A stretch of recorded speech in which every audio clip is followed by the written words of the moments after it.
You're listening to Icebreakers, the podcast exploring all things Canadian and Eurasian, business, culture, and personalities. The series is produced by CERBA, the Canada, Eurasia, Russia Business Association. We're a non-profit supporting trade, investment, and good relations between Canada and the countries of Eurasia.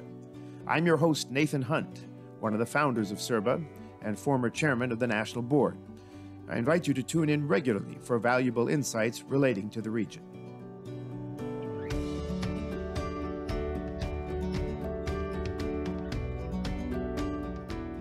Hello, everybody. This is Nathan Hunt, the chairman of the Moscow Board of Directors of CERBA, Canada, Eurasia, Russia Business Association.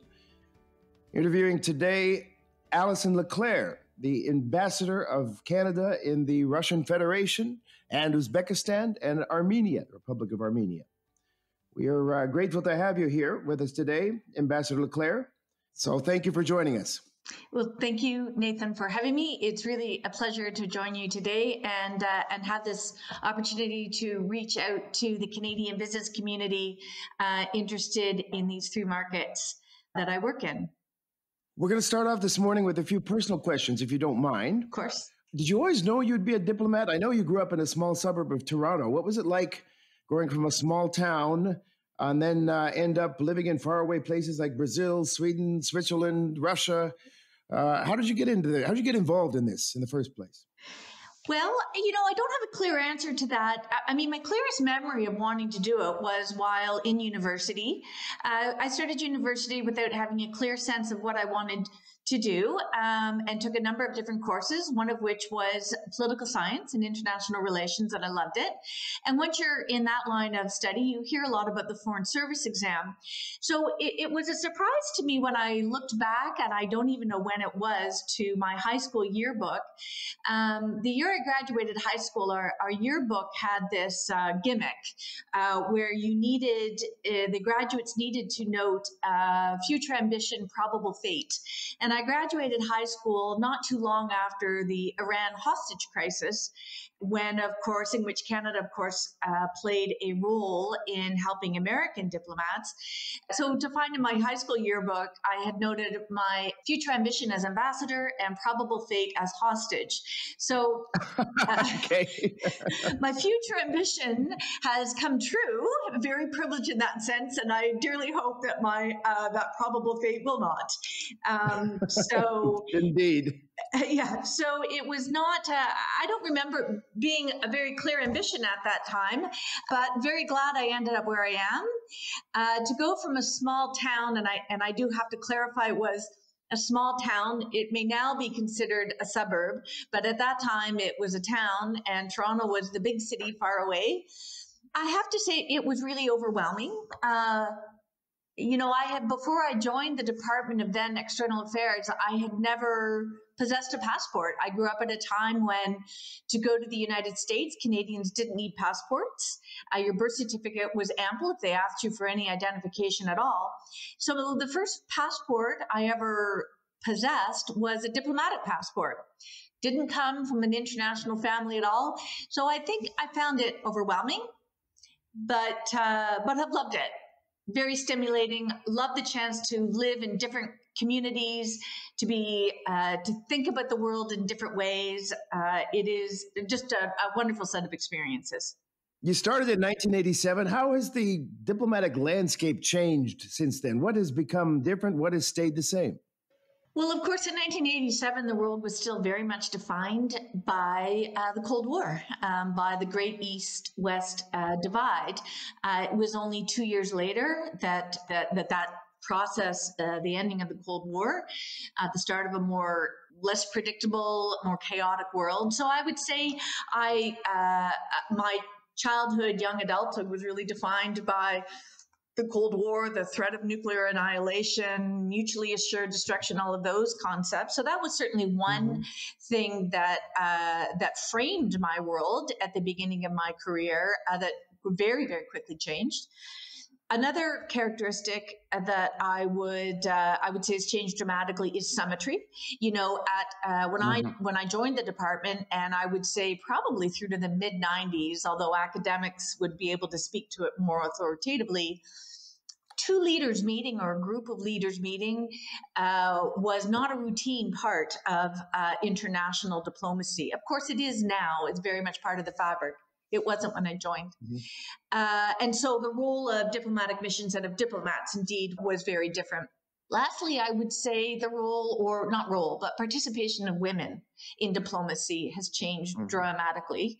The year that I joined, there were 20 political officers that joined in my class. I was one of two women, and one had resigned by the end of, I think, our second year in the department. So it was a very, very male-dominated world, and of course, that there is still work to do. But it has changed a great deal, and I'm very proud to head a mission that is at least 50%. I haven't done a count, but we are a very diverse group, and women are extremely well represented. Well, that's a pleasant change. I'm glad to hear that things are improving in that regard. Tell me, have you had any adventures? What do you remember from Brazil, from Sweden, who knows, from Geneva, from Russia? What would you consider your greatest adventures, your most interesting adventures? Well, that's a big question. Lots of great memories. From Brazil, I was fortunate in my first year to have to work under a very adventurous ambassador.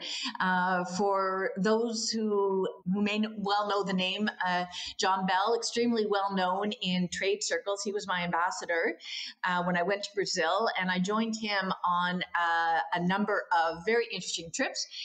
There was one that I remember very clearly where we visited a very remote community that had only recently been discovered, a community that had started 100 or more years before that as a community of escaped slaves. And they had basically remained in hiding and developed their own society in this very remote circumstances, never knowing, when slavery ended in Brazil.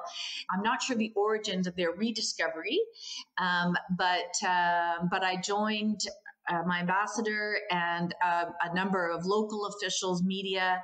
I think we, the Canadian Embassy, was providing some development support, I think, in a health program for this community. So that was a fascinating experience.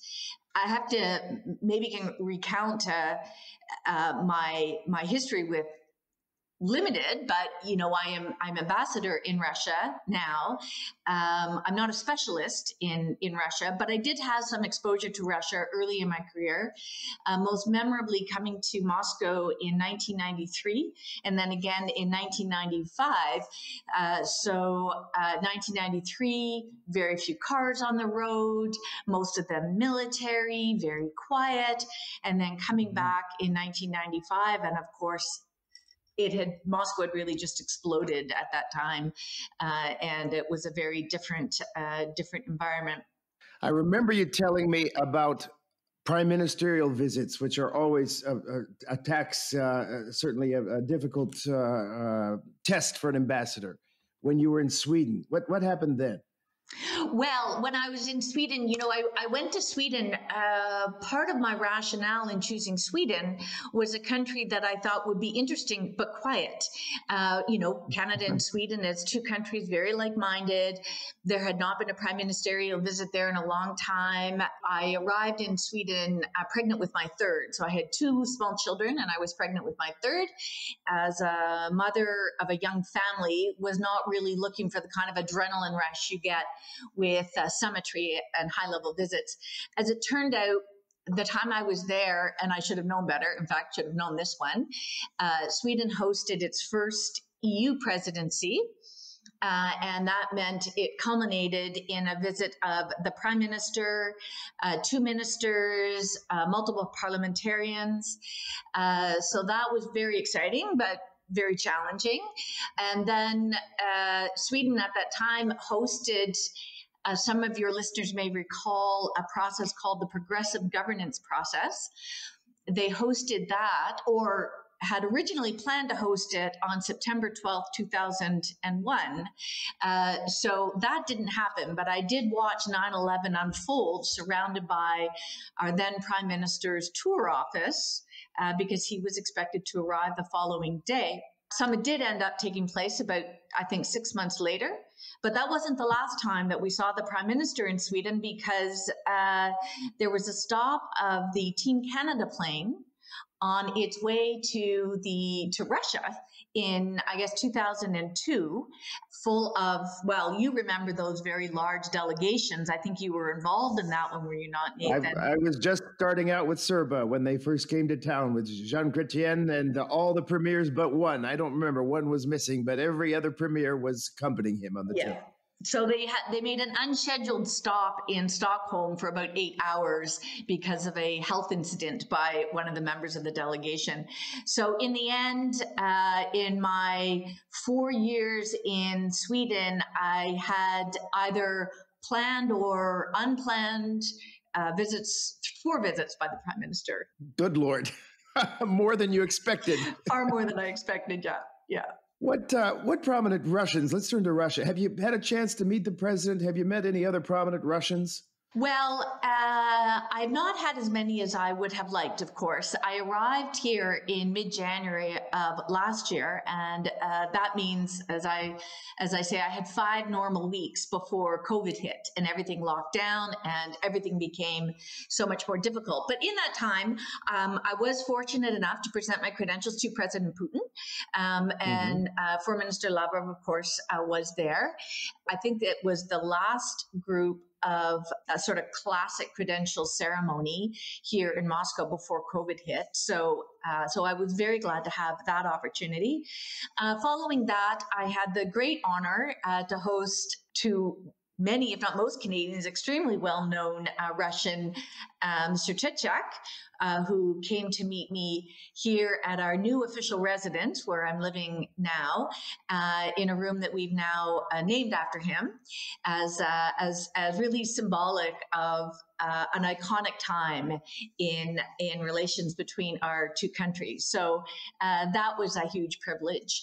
But the sad reality at this stage of, well, not just here in Russia, everywhere, is that person-to-person contacts have become very rare indeed, but hopefully not for too much longer.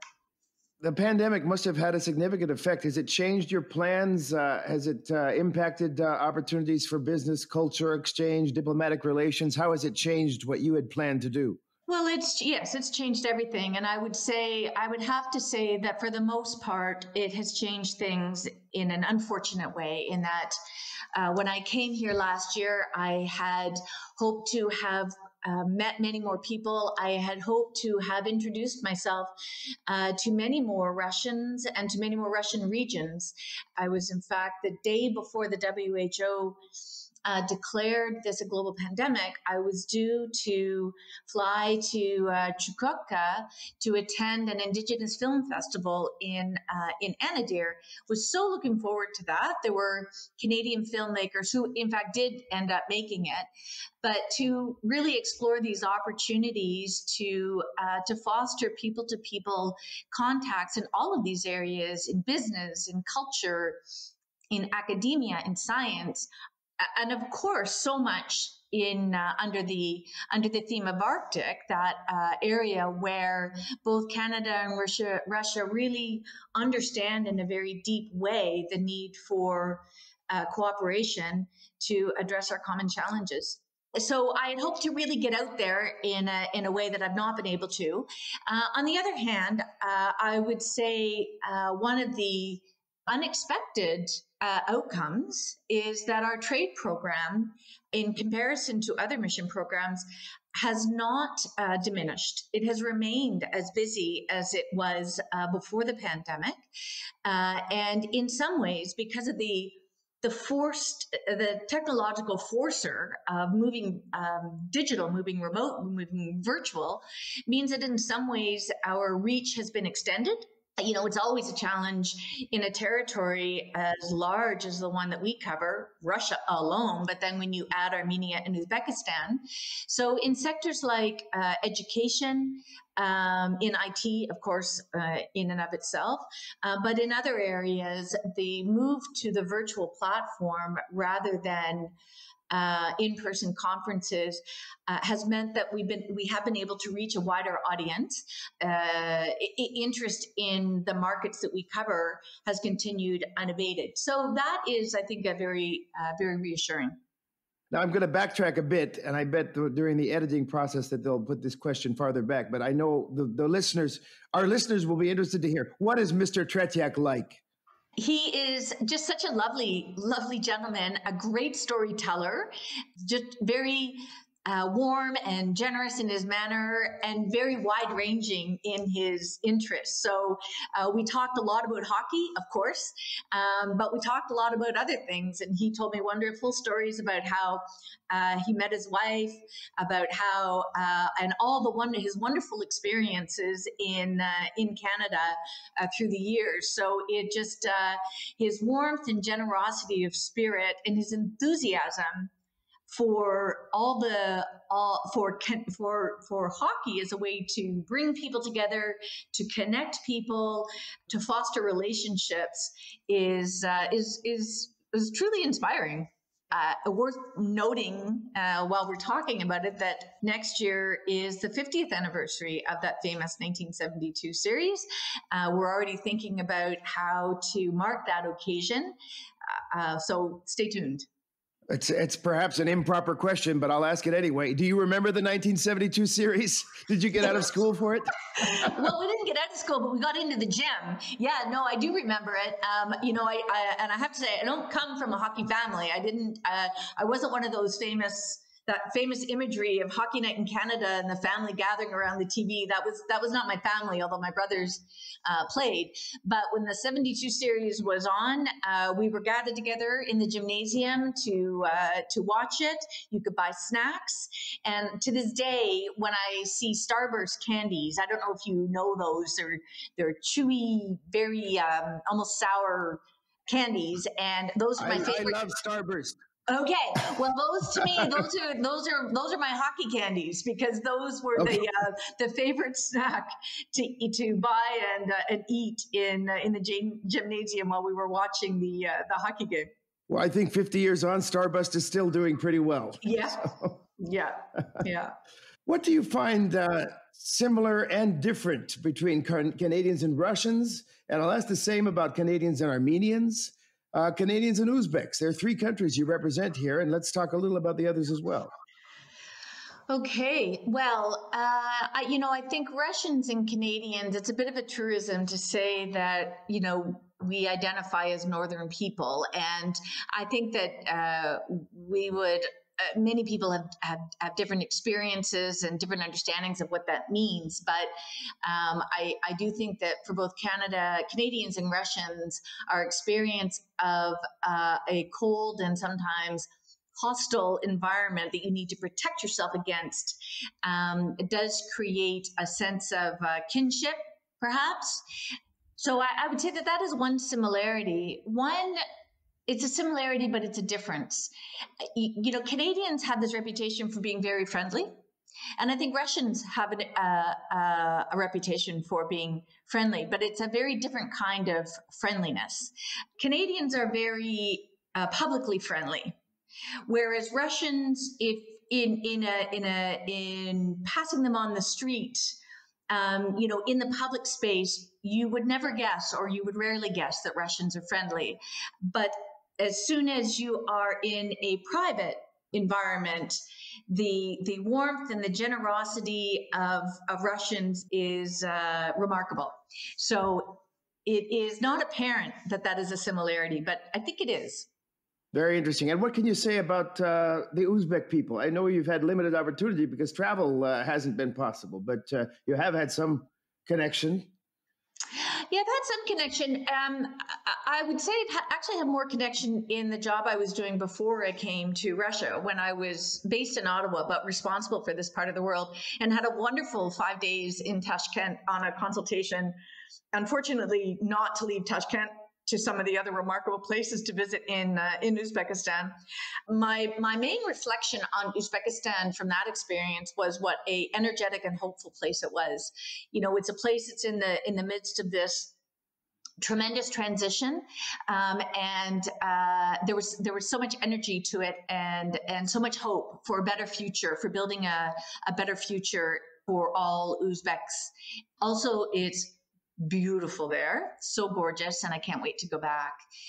With Armenia, you know, much smaller place. And I would say one of the things that, of course, strikes anybody about Armenia when you go there is the pride they have in their history, although they have many terrible events in their history, and that in so many ways, well, not just in their history, of course, but and that is really very present in their national character, but also very present is their pride in their, you know, their culture, their food, their wine, their historic sites, their monuments. So much pride in their cultural legacy and heritage. And again, I have not had the opportunity, I do hope to have, to discover more of Armenia. I have had the good fortune to go there a few times now. And in fact, I'm about to leave again tomorrow morning and to participate in the commemoration ceremony of the genocide on Saturday. Yeah, that's a ceremony that is, of course, very somber, but it's also very unifying, and looking forward to being there with Armenians at that time. It's funny because my closest friends outside of Russia are Armenians and Uzbeks. I have very close friendships with several Uzbek families and several Armenian families. And I can tell you that I hope to be able to show you the wonders of Samarkand someday, because it's stunning, stunning. Many people don't realize that 1001 Arabian Nights took place in Samarkand, took place in Uzbekistan. The stories of Aladdin and the carpet and Ali Baba and the 40 Thieves. In any case, you talked a little about your support of business. Obviously, it's been difficult over the last 12 to 18 months. Have you been able to support business? What has the trade section been able to do in these difficult times? Well, the trade section has been able to do a remarkable amount, even though they were evacuated throughout the for at least, I think, 5-6 months, but were able to remotely respond to expressions of interest in the Russian market, to support proposed or planned investments in Armenia and Uzbekistan, to do advocacy with governments where needed, to participate in platforms to project opportunities in areas like education, mining, agriculture. It has not been possible to meet as many people as I would like, but certainly I've had the pleasure of meeting you more than once, Nathan, which has been great, of hosting you here at our new official residence, of meeting members of CERBA in events that you very generously organized, virtual events as well. Participated in a meeting with the Russian Deputy Minister of the Economy a few months ago to talk about commercial relations between Canada and Russia. Nothing will ever replace in-person connections. I think that we have discovered over the last year that there is a lot that you can do virtually. And I hope that we'll keep that for the future, because I do think it does expand our reach. But I know we are all looking forward to the day when we can come together more frequently in person.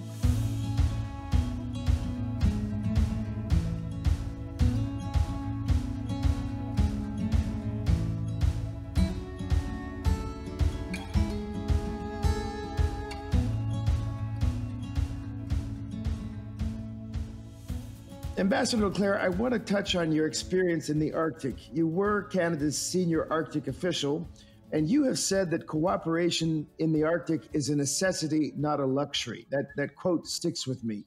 Can you expand on that? What do you mean by that?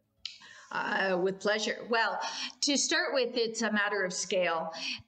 Together, Canada and Russia are stewards of 75% of the Arctic. It's a part of the world that is under extraordinary pressure, that looking forward is going to change significantly in our lifetimes and certainly throughout the lifetimes of our children. To support the communities that live in the Arctic, to help them adapt, to reinforce their resilience, to make the most of the opportunity while mitigating or minimizing the risk, both for the North itself, but also the impact of what's happening in the North on the rest of the world, is where Canada and Russia really do need to work together to share the science, to share the policy best practices, to build connections, well, I shouldn't say build, to reinforce connections between and among communities, are all essential pieces of addressing those common challenges. So what are some specific examples of that? The most obvious one, I think, that people would understand most intrinsically is the thawing permafrost. So more so in Russia than in Canada, because Russia has more infrastructure built on the permafrost. But it doesn't matter whether there's a lot or a little. If it's your infrastructure and it's destabilizing because of melt, then it matters to your life. So how do we rehabilitate roads? How do we protect buildings? How do we counter the impacts of thawing permafrost so that our communities can still function? It's kind of an existential issue, isn't it? So there's really good work being done in both Canada and in Russia, and it's a priority area where we can learn from one another. And we are doing that. We are bringing academics, experts together, and I think that will happen more and more over the Russian chairmanship of the Arctic Council that is beginning next month. Another social area, just to flag, health and education. How you deliver high quality health services, how you deliver high quality education services while empowering communities to live their traditional lifestyles, to have safe, secure access to food that can be locally produced. These are all critical social issues and social economic issues where we have much in common. In working together, we can deliver better outcomes for our communities. How is the Canadian Arctic different from the Russian Arctic? I know that Canada had an Arctic strategy in 2019. I think Russia had a new strategy in 2020. How are the strategies and the realities different between the two countries? I think the strategies, in fact, bear out the similarities more than the differences, although I agree that there are differences. The similarities in both strategies is taking people as the center of the strategy and recognizing that our policy responses have to have people at their center. Whether it is food security, economic activity, or protection of the environment, these are all important dimensions of supporting people, particularly Indigenous people living in our north. And there is a lot of consistency across both strategies.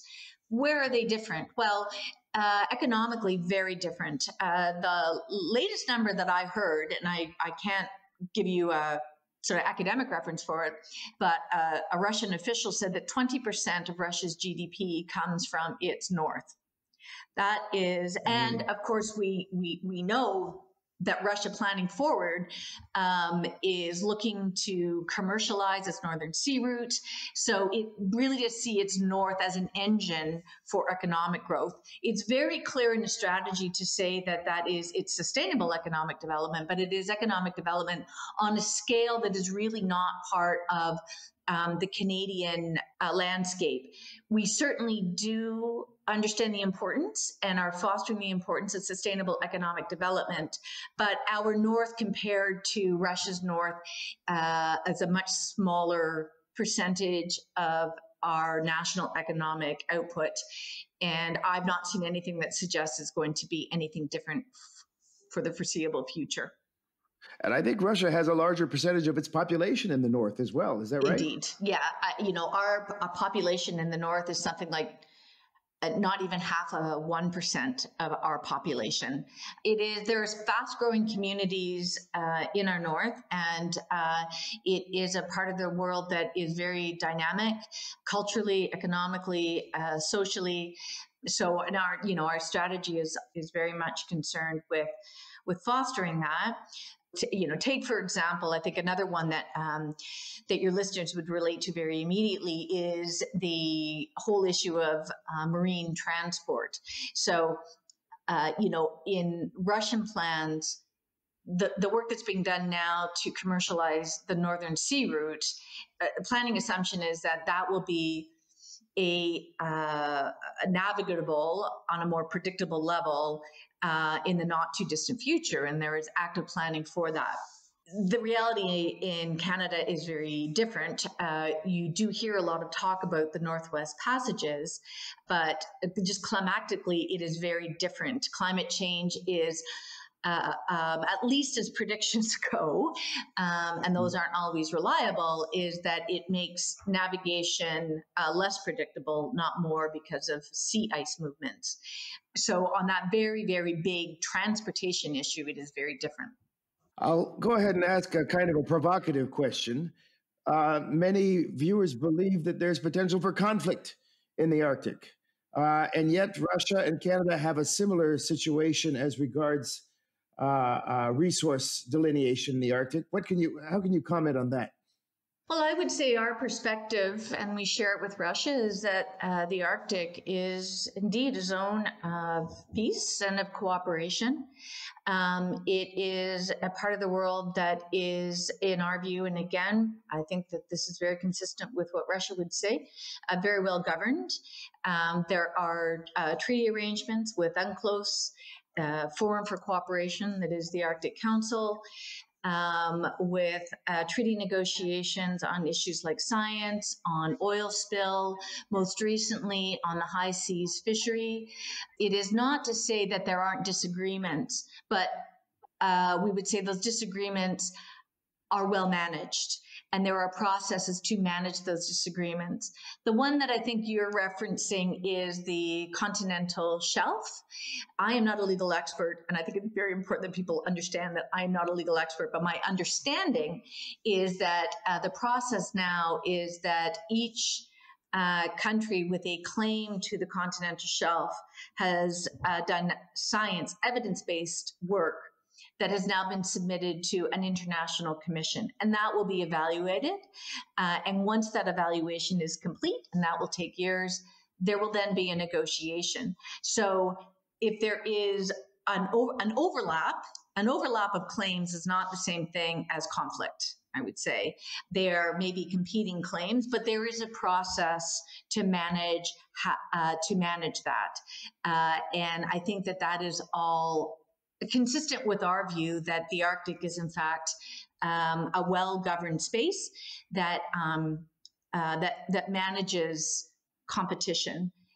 Now, there are, I know, growing concerns. I think we all read them about militarization, about rising security threats. I think that's becoming part of the discourse. And, what I can say is certainly Canada, and what I read and hear from others is a commitment to the Arctic as a zone of peace and cooperation. That's great to hear. Great to hear, Ambassador. A couple questions to close it out. What would you say made you a leader? What made me a leader? I think I would say experience. I think that in working in my field, there are years in working, at least my own personal experience, where I would look at my leaders and understand that I couldn't fill that space. But gradually, for me, through experience, through learning from those leaders, want to have more responsibility, want to be the one that is able to guide others based on, I guess, an appetite for responsibility. That's probably not a very good answer, Nathan. I would need to think more about that. But, all I can say is gradually I wanted to be at the table. I didn't want to be behind, whispering into the ear of the person behind the table, except, of course, when it's the minister. Then I'm always happy to be behind. There we go. Well, we're very happy that you're at the table, Alison. I can tell you that. What are your priorities in life, and what does the future hold? Well, my immediate future, I hope, will hold the opportunity to do what I came here to do. I don't feel that I've had that yet. I think that my experience this year it's certainly been challenging, but not what I expected. Trying to lead a team through this pandemic, keep everybody safe and well, and represent my country as best I can. But I do want to have the chance to get out there, to get to Anadyr, to get to Murmansk, to meet regional leaders, national leaders, to advocate for my country, to build partnerships in all three countries of my accreditation. So I really hope that the pandemic will be behind us for lots of reasons, but very importantly for me, so I can do what I came here to do. And that is to strengthen partnerships between Canadians, Russians, Uzbeks, and Armenians to our mutual benefit. Well, we would all appreciate that opportunity. I know we in CERBA have had our hands tied too, to a much greater extent than we would like. But we do what we can. Indeed. That's all we can do. That's all we can do. Mm-hmm. Ambassador LeClaire, let me say thank you for a very warm and informative interview. My guest today has been Ambassador Plenipotentiary of Canada in the Russian Federation, the Republic of Uzbekistan, and the Republic of Armenia, the Honorable Alison LeClaire. Thank you again for joining us, and please join us for future podcasts. Thank you so much, Nathan. Be happy to.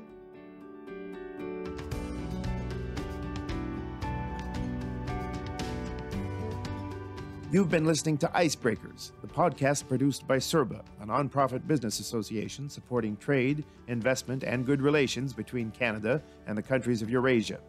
If you like what you've heard, please subscribe to the show and leave us a review on Apple Podcasts. You can join our LinkedIn group to send questions to guests and find more information about the podcast series in general on our website at www.serbanet.org. Thanks for tuning in.